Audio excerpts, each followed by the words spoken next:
Podcast is now starting. All attendees are in listen-only mode. Good afternoon, everyone. It's Emily Petrova here from the Improvement Service. Welcome to today's webinar. So today with me on the line, I have Terry Hogg and Maria Lorente Crespo from Scottish Enterprise.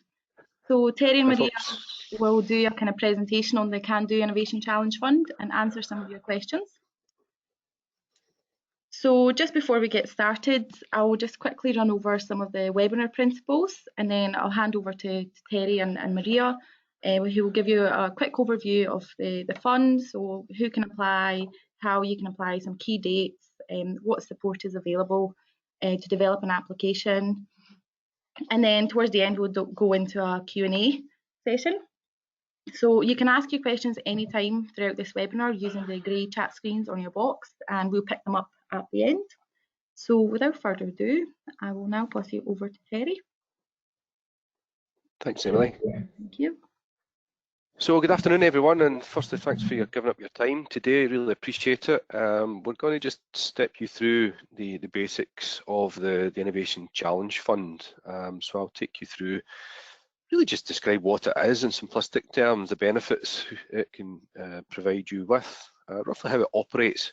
Just chat through a couple of examples just to try and bring it to life a bit in terms of projects we're already working on. Hopefully that'll be of interest to you still, and then we'll just conclude by just the kind of next steps if you're interested in engaging in the fund. So if I just click through onto the next slide. So yeah, so just in terms of what the sort of high level overview of the fund. Sorry, so, I don't think I can see your slides just now. Oh, okay. So, oh, wait a minute. Sorry. There's a show my screen button that I've obviously forgotten to click. There you go, that's them up, thank you. Terribly sorry, folks. Obviously, technology is not my forte, so thanks for noting that, Emily. All right. Yeah, so hopefully you can all see the overview slide now. So yeah, just the high-level aspects of the fund. I suppose the first thing to say is that myself and Maria are employed by Scottish Enterprise, but the can-do aspects, the Team Scotland part, is part of the Can Do Innovation Action Plan that Scottish Government put forward, and there's a Can Do Innovation Forum, of which the public, private, third sectors get together to gather the combined resources of it. So that's the first thing to add. It's a pan-Scotland project, and sounds pretty trite at times to say, but it genuinely is all the key economic development and innovation agencies, ourselves, Highlands and Islands, Scottish Funding Council, and Scottish Government Innovation and Enterprise folks. It's a pilot project. It's a departure from and a complementary aspect of our innovation support. Typically, we support companies with innovation grants, and that's good and proper and the right thing to do. But this is recognising that sometimes there's a little bit of a gap between folks who are supported with technology and being able to develop prototypes, and then really struggling with getting a first customer, a receptive customer who wants to be that first customer. So this is an intervention, a bit of support in the area of what's termed, to sort of use buzz phrases, but more loosely termed open innovation. And it's basically, can you find customers with needs for new products, new services? Can you help to articulate those, and then can you actually push that out into the supply chain and pull innovators in to develop solutions to your particular needs? And a recognition that there's actually a lot of activity across the globe in the public sector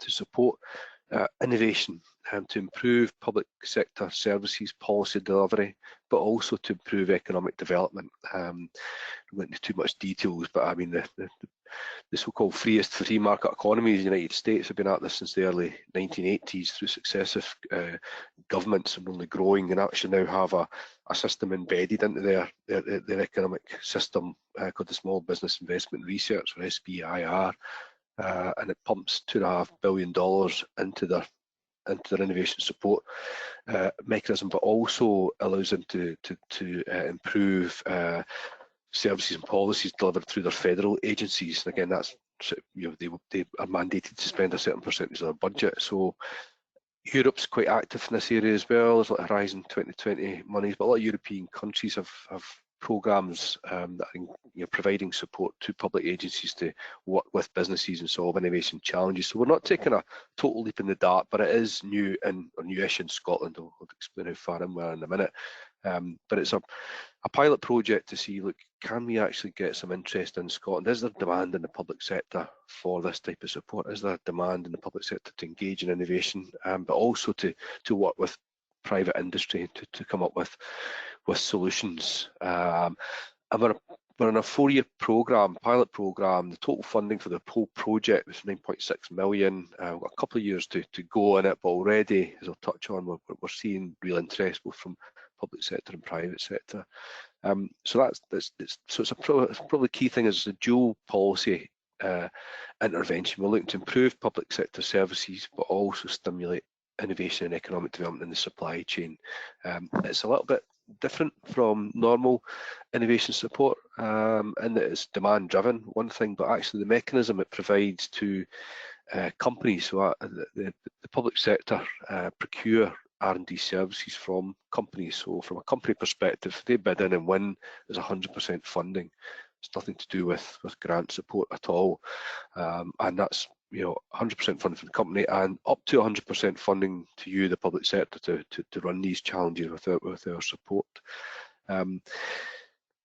Only publicly funded organisations are able to apply. There's probably devil in the detail there, but the key element there is that we are using public funds to fund the public sector for the greater good.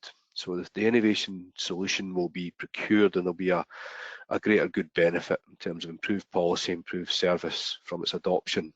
What we can't get involved in is providing support to a body that then derives a commercial advantage from that. Otherwise, our funding would be a state aid to you, what we call the challenge sponsor. So that's the public aspect of that. So it's not to put anyone necessarily off that maybe is in a kind of grey area that's maybe publicly funded and operating in the private sector, but probably devil's in the detail, and would be really keen to talk about your specific challenges to make sure it's okay. But if there's a greater good and you're not deriving any commercial benefit from this, then in terms of competing in the marketplace, then it's okay for the fund.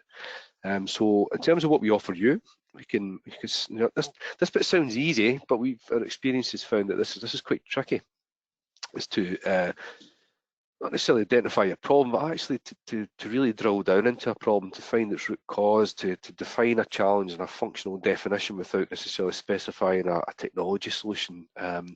So we've got experience in-house in the team that can help to shape up relevant challenges, and also experience in challenge definition. And we also have been running some support ourselves with looking at methodologies to help you to do that. But that sort of front end of design, understanding and defining challenges is a key element that we can provide to you. The fund obviously provides up to 100% funding for you to then find and work with and co-develop solutions with industry.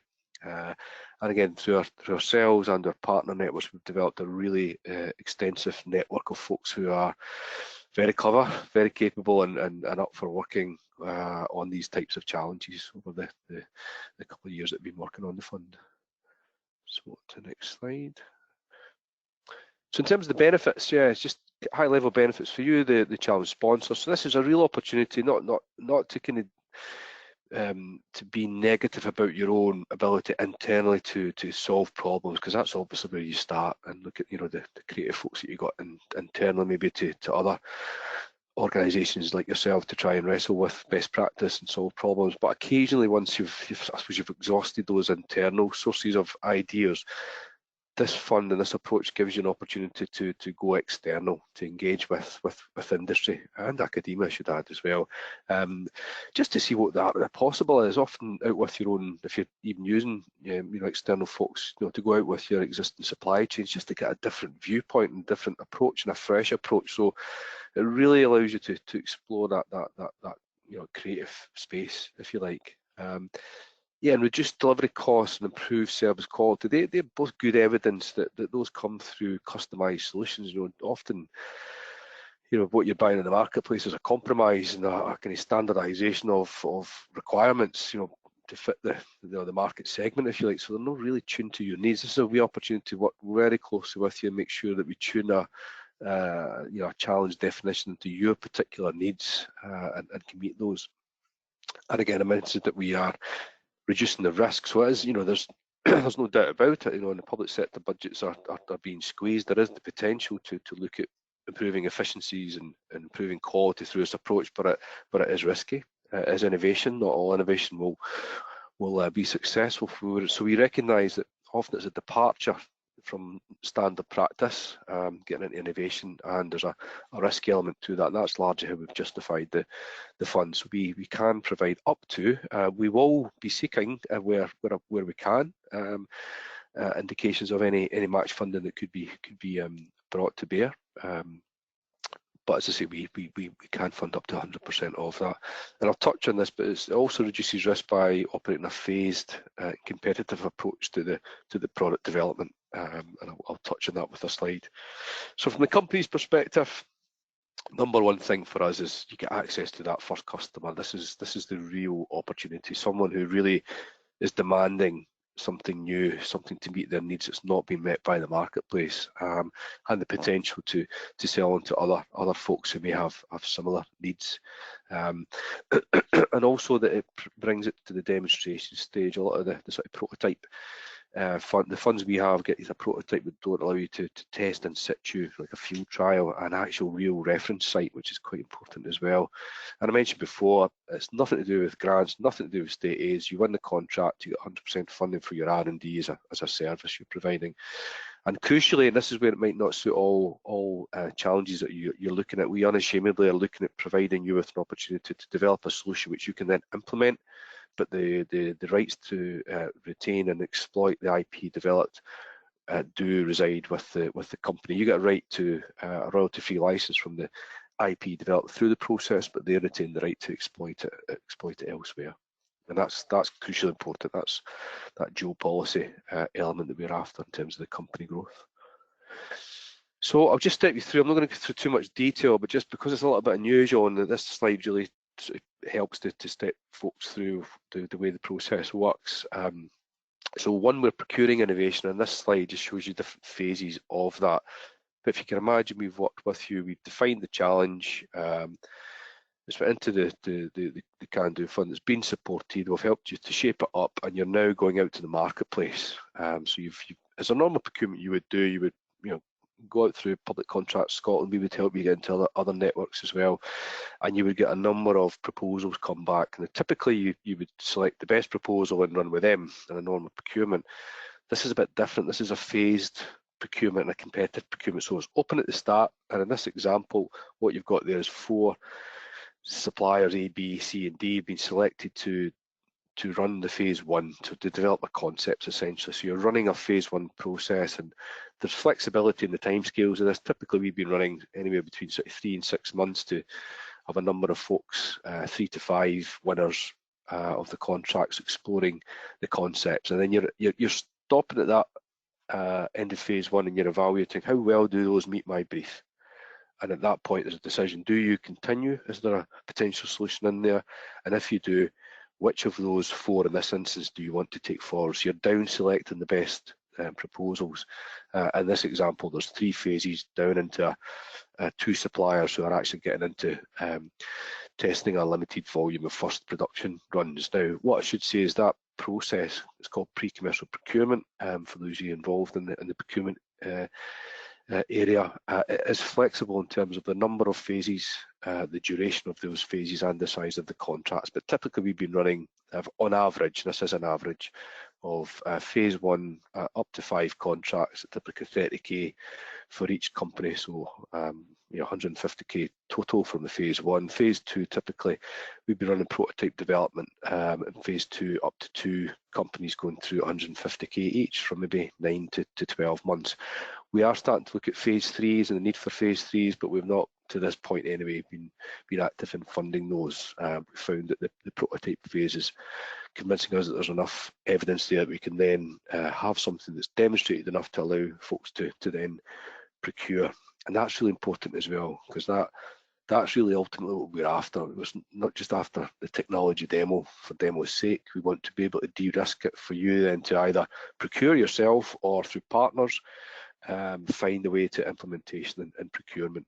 And currently the way the legal process works, when we're using pre-commercial procurement, once you get to that end point, if you want to procure it at volume, there needs to be a separate procurement process, a regulated procurement process that's gone through.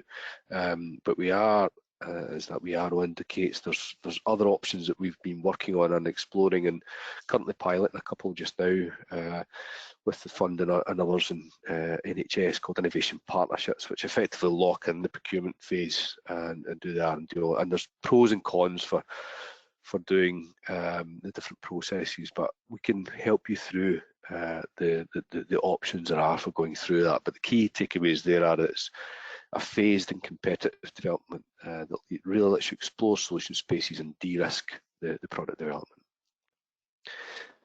So just to touch on that again, not to overly complicate things, the key takeaway from this is that we will work with you and help you to understand what's the most appropriate process to go down to procure your solution. We're working very closely with, some of you may have heard of our colleagues at Scottish Government Digital Directorate, called CivTech, a little incubator there that uses the pre-commercial procurement model and runs over a shorter time frame.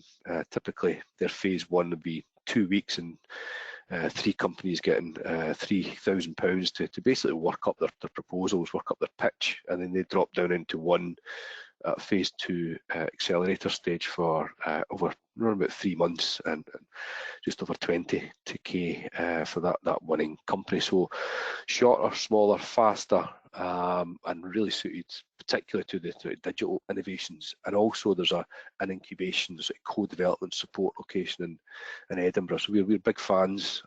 Doesn't suit all challenge sponsors and time frames, and this current call is lined up with their next cohort 5. So anyone that's in the mix in terms of our call for this one and is keen and CivTech like what you're doing and it fits with their interest, there is the potential to be supported by the fund to run through the CivTech process.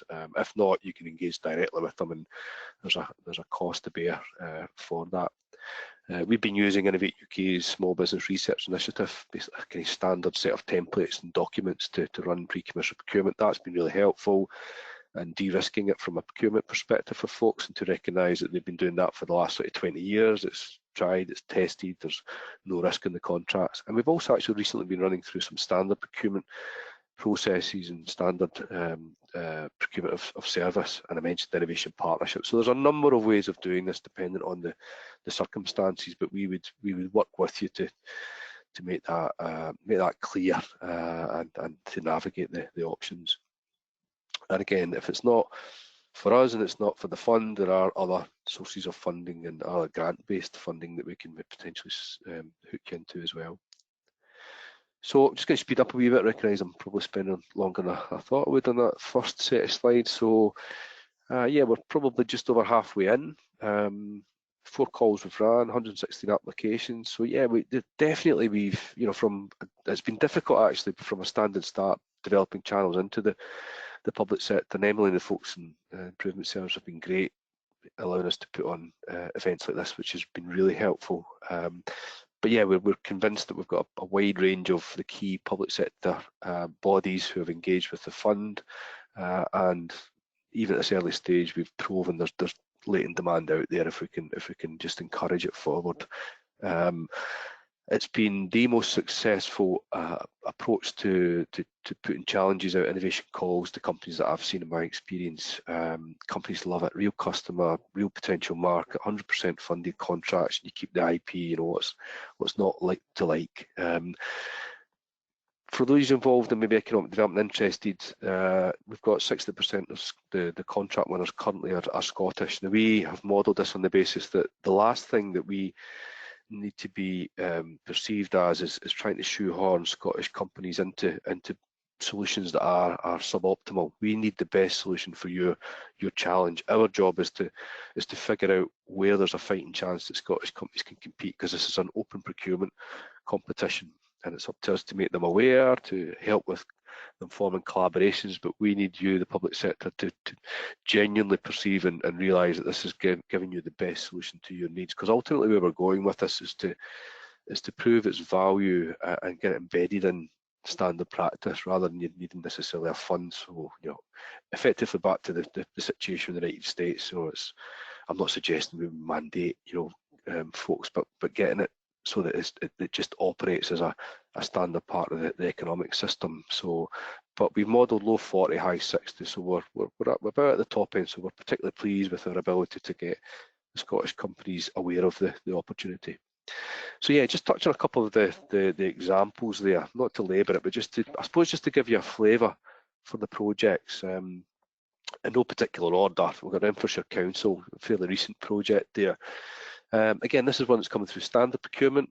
We've dropped right into a phase 2. They've run the phase 1 themselves, actually explored the concept space through a procurement exercise, and then we helped them run a phase 2 prototype development, and it's in the area of social housing, and it's looking at novel sensors, communication technologies, specifically they're looking at sort of LoRaWAN, basically kind of cheap data communications technology, innovative sensors and artificial intelligence to understand the condition of social housing as an asset management tool, and to reduce operation and maintenance costs. And it's got significant potential to realise value in that, but also there's things we can build on it. For instance, energy efficiency validation is something we're talking to them on just now in terms of using those sensors to indicate that. They can also use it, by understanding the humidity and environmental conditions inside the house. They've obviously got an early warning system for maybe environments that could be detrimental to folks' health, and be able to say, in a sympathetic way to maybe nudge folks and maybe intervene in that basis. So that's a really interesting project that if we crack it for Renfrewshire Council, the task then is to work with other local authorities to see who else might be interested in this and look at what procurement frameworks we can use to roll it out. Yeah, next first, just completely different, NHS Highland, we're working with them on, and it's after lunchtime, so it's probably okay to talk about this, but yeah, it's pre-cleaning of surgical instruments. Yeah, who knew? The things you get to look at, I kind of thought they were all pretty clean anyway, but this is a pre-cleaning process, so they're clean coming out, but there's a lot of time and effort spent on the kind of process before they get to these big industrial cleaners, and actually things that don't get through the process can often delay operations. So there's big efficiency improvement potential there, and we've run a pre-commercial procurement, used SPRI with them, and we've now got a company into the phase 2, spin out from Dumfries and Galloway, really interesting company. They've actually developed prototypes in their phase 1 that the folks that probably shouldn't be at the moment, because I know through the official procurement side of things, but they're actually been able to produce prototypes that are significantly reducing the time and effort the folks up there in the decontamination unit are spending on this. Highlight figures are predicting not huge, but £1 million savings for the NHS per annum on that one. We've not calculated, but a big carbon saving, reducing, taking basically hot water out of the process. So there's a big carbon saving, big energy saving there as well, and a local, rural-based company in a high-tech area that's predicting big growth from that. Forestry and Land Scotland, we're working on them a couple of projects in relation to improving, I suppose, our forestry sector there. One of them is looking at trying to identify and eradicate pine weevils, which are a big problem in the forestry. There's a number of solutions there that are looking promising, and we're into a phase 2 of that project. And we're also looking at improving the yields of tree seeds with them, and we're actually running through the CivTech process with that one as well. So a couple of really interesting projects from them, a wide variety of solutions, improving efficiencies in that sector, efficiencies for forestry, but also having a positive sort of climate emergency impact as well. Just touching on a couple of others, just to give you a flavour. So Scottish Natural Heritage is about using digital technology to support visits to their sites. Currently they've got rangers who are very good and very able and can engage with folks. A lot of work with school kids actually, and taking them around particular sites and introduce them to the natural world and environment, but that's obviously not sustainable in terms of rolling those. If they want to get more kids out to more people out to more sites, then they need to look at support. So we've ran a challenge that's developed I suppose a digital tool that can support SNH and rangers to educate school kids and others, and allow them to to navigate sites on their own and understand through clever digital means and communication technologies of what they're seeing, what they're recording, what they might be looking for, and actually that's potentially going to be rolled out wider through schools and into parks, playgrounds, so really opening up the outdoor activity space there as well. So it's an efficiency saving for SNH, no doubt about that, but it's actually an efficiency saving which is allowing them to open up and widen their service offering as well. And it's not there yet, but could play a really nice role into the curriculum for excellence and supporting schools to get the kids kind of out and about and engage with nature in a kind of educational environment. Yeah, lastly, I'll just touch on Police Scotland, looking at monitoring the health and well-being of folks in the custodial system. So without the use of wearables, because you can imagine not everyone in the custodial system is as compliant as the next person, so they need basically remote sensors to detect if folks are okay, or if their health is deteriorating, or they're maybe kind of consume things that they shouldn't have consumed. So there's a real duty of care. I'm sure most folks have seen when that goes wrong in the news. That's the primary thing, is to make sure folks that are unfortunate enough to find themselves in that position are safe through the process. But it's maybe a bit callous to look at this, but there's an efficiency saving there as well, in that if someone has to go to hospital and it's a big resource on police, on NHS, so it's a way of intervening early, but also more effectively, more efficiently as well. And there's some really interesting technologies just come towards the end of phase one that look as if they might be able to crack that, which has been a problem they're wrestling for a while. Not there yet, but enough confidence to go forward for the phase two. So, and a whole range of them. I maybe just want to kind of come back to us and talk about any of the specific projects with the logos there, or others. More than happy to do that, but just to give you the key takeaway there is there's no real constraint in terms of the type of organisation or the type of challenge we're looking at. We do have a particular interest in things that are playing into rural economy, sustainability, low carbon, data, but there's a wide range of opportunities in there. But they all have a couple of things in common. They're all providing a big impact in the public sector potentially, but they all have the potential for large scale, potential international markets for the companies solving them. So that's the key things to sort of bear in mind as you're thinking through challenges. Excuse me. So call 5 is open for challenges, and we're looking for folks who are interested today to take us up. We'll help you through the process. We're not going to leave you. We're really encouraging to engage with us, but just basically what we're looking for is, with help, have a clear challenge identified. As I said, it's got significant impact on the public sector. We're looking for innovation challenges where there's not. This sounds obvious, but it's just a wee kind of reminder that the solution needs to not exist already, because otherwise it's just a straight procurement. We need to procure research and development based on the fact that there's nothing out in the marketplace already, and we can help you through that. But if you're able to provide some comfort and evidence that that's the case, and that's great. Line of sight to implementation rollout. We don't expect all the answers to be there, but we do expect you to have been thinking about and be really keen and really convince us that if a solution, let's assume the solution's there, because by and large the clever folks that develop technology can do that. The difficulty is in getting these things implemented, and there's lots of examples of great projects that are just kind of sitting with technology demo, not from our fund, I might add, but we're trying to address that. But there's a criticism in this area that there's a lot of things that get to the demo stage and don't get taken on and rolled out, and we need to, right through the process, including the application stage, be sure that you are serious about that and you've thought about it, and that you're willing to work on developing that runway and that implementation route. We can provide support in terms of the team around. We will help you through the process. We'll provide the money, but you need to lead it. And that there's a couple of reasons there. We need to be sure that you've got buy-in back to that implementation, but also the whole point of this is to raise awareness and to try and help educate folks as well in the process. We're not kidding ourselves on that we're going to solve this by this project, but I suppose it's dipping a toe in the water. Work with us, and hopefully the next time you think about doing this, you'll be more capable, and through time and through additional support, ultimately you'll be able to do this on your own. That's the idea behind the fund and other related approaches like our colleagues at CivTech. Yeah, we mentioned that. Yeah, we're looking for an economic opportunity for ideally Scottish companies, but companies responding to us. So if it's just a solution that you have and no one else does, then it's not suitable for the fund. But if it's something that you're wrestling with that you know others in the public and or private sector would benefit from, then that's definitely something that's got potential.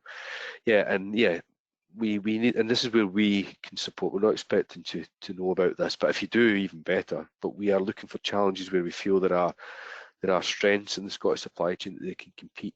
Not necessarily win the contracts all the time, but maybe even buddy up with contract winners. That's an important element of the criteria. And yeah, well, this call's looking for proposals to get in by the end of March, and we'll be working through them for next financial year.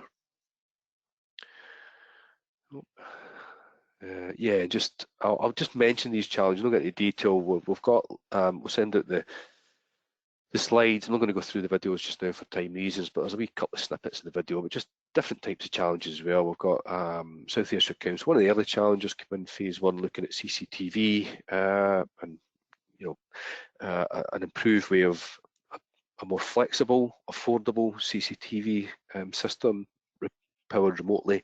And able to be put up and down quite quickly as well. So a sort of traditional technology, and or perceived traditional technology with requirements that weren't really meeting their needs, and some really interesting projects that can proposals that came through that. Glasgow City Council look at telehealthcare, and I suppose a problem that everybody's wrestling with just now. We've got an ageing population, more folks needing care and less budgets, and how can technology support that, not replace the physical care? This was initially looking at overnight care services and trying to provide technology means that can support that. So we've got two really interesting concepts being taken through into phase two on that one that are looking to use innovative sensors, innovative data analytics to improve their ability to monitor folks and alert staff and services to when things aren't going wrong or when folks are in need of support. And actually one of the companies, early stages yet, but potentially able to predict when folks are likely to fall, and good evidence that that early intervention can be done on that basis. So really, not to say there's a need that technology is going to solve everything, but really interesting area that's seen how technology can be used to support that service, which is under increasing strain. Just very briefly go through another project, one of the case studies we've got. So Perth and Kinross Council, and this is a very topical at the moment, so they're looking at smart energy networks, so developing renewables on their own infrastructure. But currently, if you develop renewables and you sell renewables into the market, it's not really a very attractive proposition compared to a proposition if you generate renewables and then we're able to utilise that across your infrastructure. So rather than paying for electricity at market rates, you're able to basically supply your own, store it and use it locally before looking at exporting. That's a rather sort of clunky and crude way of describing it, but that's and the smart element is how you develop the control infrastructure from the renewables generation to storage to market trading. So really interesting project, just going into its phase two with two interesting technology concepts, both looking at renewables, one looking at really innovative battery technology, and both looking at really innovative controls. So I suppose a small scale, local level, looking at how they can develop and demonstrate smart energy networks, but could be then scaled out across the Perth infrastructure, and ideally if it works throughout the local authority infrastructure and wider in Scotland and further. So they're looking at reducing carbon emissions, looking at the economic aspect of it, but also looking at fuel poverty aspects as well. So really nice project there. And from our point of view, in terms of the results, early stages, so a big caveat with this, but the project's already got evidence that there's significant jobs already created on the project just now, and more significant jobs predicted from this one project over the next 3 years, and significant £2.5 million of additional contracts and investment made off the back of the initial project. Bearing in mind the initial project was £150,000 investment, so that's quite a nice leverage. The CO2 impacts are small because the project's small, but if you think about how that might roll out, that could be really quite interesting. And yeah, Michael up there has been really good advocate and if anybody's wanting a kind of unbiased view directly from someone who's operated it, Michael's more than happy to take you through his experience of the fund and how to apply. So a wee bit longer than intended, apologies for that, but just in terms of the next stage, so I'm hoping that it's still of interest to those of you joining today, and I suppose those that are dialing in on the recording. The fund's open, it closes at the end of March. We appreciate that's not a long time. We are really keen to speak to people, and we as a team will help to develop and support the application. So first of all, help you to identify if it's relevant. Secondly, help you shape it up. Thirdly, help you look at the detail of the application. We don't decide on the funding. It goes forward through an independent due diligence process and a fund management team decision. It's in our interest to work with you to identify good quality challenges. So can you stress enough that contact us as early if you're interested, and we can chat through your ideas and help to identify if it's worth spending your time working up a proposal. Even if it's not right for you just now, the links there are to our mailing list. All our future calls will be put out through that. Any also are, if you've got access to companies that would be interested in this type of opportunities, please push out through there as well. There's a number of our challenges are going out, but also I think over the last couple of years it's well over £100 million worth of this type of 100% funded R&D opportunity we've pushed out largely through colleagues in the UK, folks like the NHS, the defence area as well. So there's a lot of people using this tool. So our fund has obviously got a set of opportunities, but there's a bigger prize, if you like, for companies who may well be interested in this. And if you can push that out through any of your networks, that would be greatly appreciated. So I'm going to leave it there. I can't see the access to if there's any Q&As, Emily, but I'll leave it there and just see if anyone's got any questions. Perfect. Thank you so much, Terry. So as Terry said, we're now open to the Q&A session. So just as a reminder to use the grey chat boxes on your screens to ask your questions. We've had one question come through, Terry, actually. So the question is, does the funding cover public sector staff costs? Oh, that's an easy one. No, it doesn't. It doesn't. And the reason for that is that we are genuinely keen to get folks to identify a project management resource. So that project management resource needs to be found. We recognise with some organisations that's an issue, and it's come up a couple of times actually. That if we were doing this again, would we reconstruct the funds? There's maybe occasions where there's an argument for that, but one of the key things we're trying to do is to build capability here, lasting capability. So that's the investment, if you like, the time of the project manager, but it's a training investment, it's a capability development investment. What we would be looking at is potential if there was additional expertise that's needed for evaluating the efficacy of solutions coming through it. There may be a need to bring additional resources in to make sure that's robust. But in all likelihood, we'd be looking to, if that was an internal cost, for folks to try and absorb that. But if there was external expertise perhaps needed, on occasion we've provided additional funding to support the sort of test and evaluation costs. But there is pretty much a fundamental that the lead PM needs to be provided at the cost of the challenge sponsor. Thank you, Terry. Just to let everybody know while they're thinking of their questions that this session has been recorded, so I'll send a follow-up email just in a couple of days with the link to the recording, so please feel free to share with anybody in your organisation that you think this might be of interest to. And I'll also share Terry's slides from today, and then again just the kind of links that Terry's put there on just to the website and how to contact the team. And just at the end of this webinar, there will be a short survey. If you could take the time to just give us some feedback, that would be very much appreciated. Just looking to see, Terry, I don't think there's any questions that's come in apart from that first one. So if we just give everyone a few minutes, maybe. Just no problem. Folks want to come back at any time, just drop us a line with the contact details there, and one of the team will pick it up and respond. I've got another question here. If the solution would give you competitive advantage, but does have application across other in the public sector, is it eligible?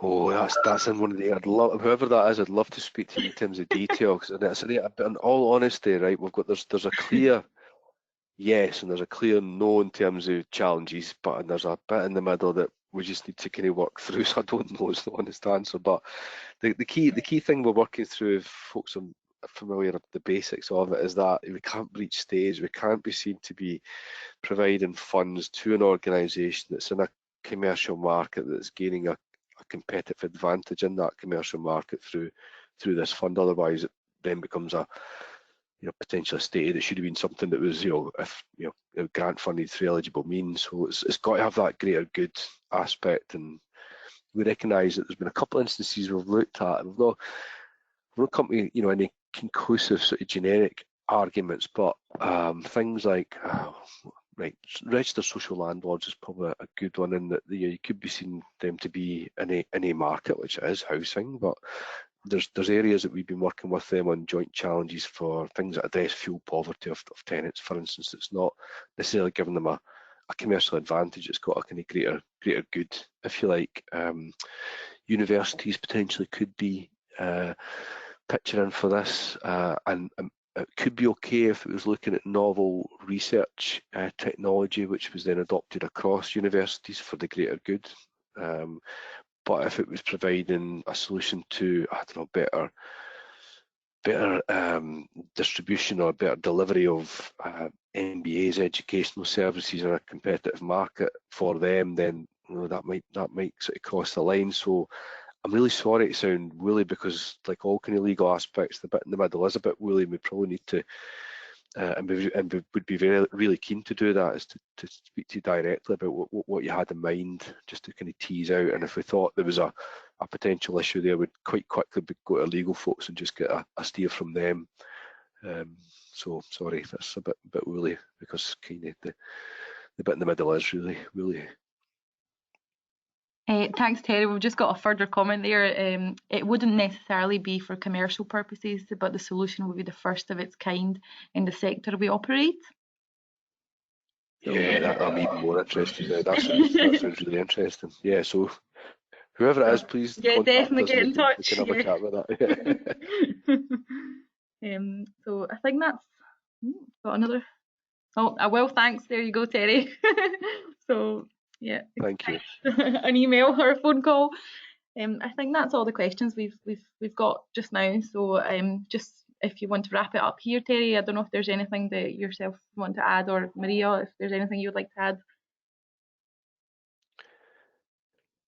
No, just really. Sorry, I was pausing to give Maria a few chances.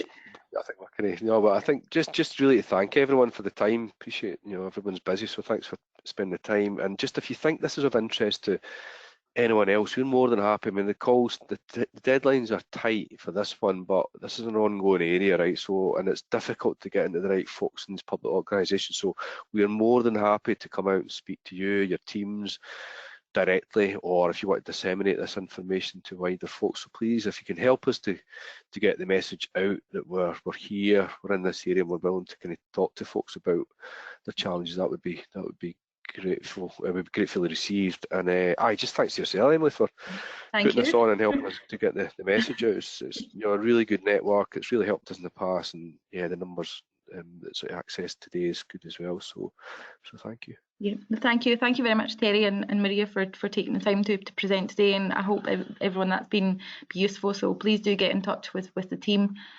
So thank you all. Thank you. Bye everyone. Cheers. Bye.